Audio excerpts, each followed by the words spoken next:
Double standard, double standard. Yes, indeed, double standard. Since October 8th, and that's October 8th, 2023, the northern part of Israel has been hit by tens of thousands of rockets fired by Hezbollah. Day in and day out, these rockets have fallen, destroyed forests. 70,000 citizens have had to leave their homes, infrastructure destroyed. And the world doesn't say a word because why should they? It's Arab hitting Jew. It doesn't matter. And even when the 12 kids from the Druze village were killed, the world remained eerily silent. But now the world has woken up because Israel has had enough. Hi, everybody. Welcome back to the Rand Network, a podcast hosted by myself, David Solomon. Stuart Brisgell is not available today. This is where we bring you unedited, uncensored, unfiltered conversations. We deal with a wide range of topics. This podcast is dedicated to giving you this platform to express your opinions, your thoughts, experiences, and ideas, as well as ours, as we discuss a variety of different perspectives and honest opinions. We're not a media house, but boy, do we do our homework to make sure that we get the facts right, unlike the media. Join us today as I dive into the latest news. Again, sometimes we talk about pop culture, politics, and so much more. We'll stay away from Kamala Harris in general, but we'll talk about her too, because this election is important. This is all about modern life, the absurdity of it, the discussions of deeper issues that affect society. Here at the Rant Network, got you covered, so sit back and relax on this one as we talk about yet again another issue with Israel. Yes, folks, that's it. It's Israel again. Israel cannot retaliate. Israel cannot defend herself. She's attacked by the Houthis, Hamas, Hezbollah, Iran, you name it, from Iraq, other places. Not a reaction. None. But when Israel wants to defend herself in a legitimate way, she's scrutinized, she's destroyed, she's hated. Last week at the United Nations, that's exactly what happened. Over 140 nations voted in favor of a resolution, once again condemning Israel. Not one mention of the hostages. Not one mention of Hamas's attack. Not one mention of Hezbollah's attacks, Iran, Houthi. Nobody. Just Israel. Yes, the United Nations voted against this and a handful of other nations, but many abstained, so-called friends of Israel, including Canada, Germany, Australia, New Zealand, and others. Because Israel just cannot seem to get a fair shake. The rules are twisted. But Israel's had enough. And despite all the attacks on Benjamin Netanyahu to get him to stop, now he has had to turn his attention to the north. After dealing with Hamas for almost one full year, yes, folks, it's September 23rd. We are only a couple of weeks away from October the 7th, the day that no one in Judaism will ever forget. Not one Israeli will ever forget. We're only a couple of weeks away. And for the last 11 and a half months, the focus has been on getting rid of Hamas. And it's interesting because how the world has treated Israel, the pariah. Take, for example, Macklemore, who performed in Seattle. His song, Palestine Will Live Forever. It's a whole festival. And he declares, fuck America, cheers in the Seattle concert about that. But that's okay. That is okay. Amazing.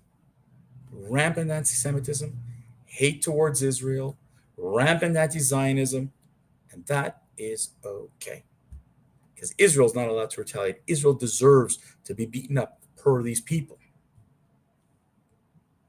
But now Israel doesn't want to listen to the rest of the world, despite what South Africa is doing in the ICC, in the International Court, the Court of Justice, despite others who have tried in vain to get BDS movements against Israel, to try to do. It's unbelievable, folks. We don't even know what's going on. Countless communities have had to fight back these anti-Israel agitators who've tried to ruin universities, but also force communities to vote against BDS, this boycott, divest, and sanction. The hate towards Israel is incredible. And the United Nations has not exactly been a friend to Israel at all. We know that. The UN Secretary General has stated numerous times that Israel's to be blamed for all of this. How could you blame the Palestinians for their cause? It is Israel's fault. Even Kamala Harris, in her attempt to play middle ground, has alleged that Israel has a responsibility and she's responsible for the woes that are up for the Palestinians. And yet Israel's not listening. Israel doesn't want to hear it anymore because it has a threat. It's an existential threat. And yet, instead of the world saying thank you to Israel for doing what she's doing to help the world with terrorism, the West continues to mess up the Middle East. It's incredible how over 100 years, some 100 years ago, apparently the Emir of Iraq and Lord Balfour, who was from England, they had this idea of establishing a Jewish state even back in 1919. But the Europeans, the English in particular, created such a divide between Jew and Arab. Never happened. And here we are 100 years later. It took the Abraham Accords with the UAE, Bahrain, South Sudan, Morocco to get people to realize that, yes, it is possible for Arabs and Jews to coexist in an area. And it has nothing to do with the Palestinians and shouldn't do anything to do with Palestinians. And, if it was any other president other than Donald Trump, would have gotten a Nobel Peace Prize. But he did it. No one else could have done it. But again, we just can't be happy. The West has to poke its nose in to screw up the Middle East. Instead of thanking Israel, she's condemning her. And last week was the pièce de résistance. We talked about the pagers that Israel blew up and killed dozens of terrorists, injuring scores and scores, hundreds of them. But what do they focus on? 2 kids were killed.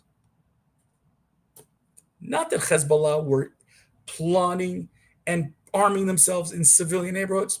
Not that. 2 kids were killed.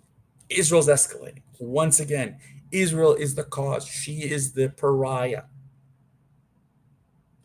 Israel took out Ibrahim Akil and 15 of his men amongst those that were killed. Who's Akil, folks? He's apparently linked to the killing of hundreds of Americans in Beirut in the attacks on the U.S. Embassy and a Marine barracks. He had a $7 million bounty on his head. And instead of the United States saying, thank you for taking out one of our worst enemies, they condemned her. Jake Sullivan, once again, said Israel must de-escalate. De-escalate. What de-escalate? 11 and a half months of rockets being fired at Israel, people displaced, kids killed. Israel needs to stop. You got it backwards. Put the pressure on them. No. Here's what we're going to do. We're going to reward the Palestinians with a state for terrorism. We're going to stop Israel from getting attacked in the north from Hezbollah because, God forbid, they should touch Beirut. And Israel should be suffering, not anybody else. Make sense to you? Makes no sense to me. But ladies and gentlemen, that is the Middle East. That is what the West has done. The West has created this massive shit show and continues to mess it even further. Ukraine doesn't get this kind of pressure. Russia does not going to get this pressure. In fact, when Zelensky says, I need more arms, they send more arms. When Israel says we need more arms, countries like Canada say no. France says no. The UK says no. The United States puts a hold on it. And Kamala Harris claims she never did. She did. She was the one who wants to stop the arms going to Israel. You have Western state after Western state punishing Israel for doing their bidding. That's right. Because if Israel doesn't stop, the terrorists are coming to your neighborhood. They're there already. Israel's trying to stop them, and it doesn't matter. Take a look at Canada. Melanie Joly, one of the most idiotic foreign affairs ministers. Rather than saying, hey, Israel needs to defend herself because she is being attacked on all fronts, she wants to hurt Israel. She wants to stop not only the arms, but she's siding with the NDP on boycotting Israel altogether. Bravo. A few weeks ago, I had the pleasure of seeing Prime Minister Harper about 2.5 weeks ago.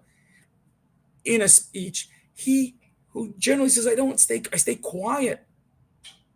Instead, he condemned Melanie Joly, Prime Minister Trudeau, and his cabinet and others for utter incompetence, naivete, to believe that Israel should not be, like Ukraine, supported to the nth degree. I mean, think about it. The United States is going to send arms to the Ukraine to launch rockets into Russia, and Israel cannot get arms to defend herself. The world cares about when a Jew finally stands up for himself. When Israel stands up for himself. The media is aghast because Israel shut down Al Jazeera in Gaza. They had to get rid of them. They had to get rid of the United Nations Relief Workers Association, UNRWA, who's tied in to these terrorists, and the UN Secretary General says unfair. It's only a handful of people who work for Hamas. There's proof of thousands of them. Doesn't matter. Support Ukraine to hurt Russia, deny Israel so she could stay in existence. Makes sense?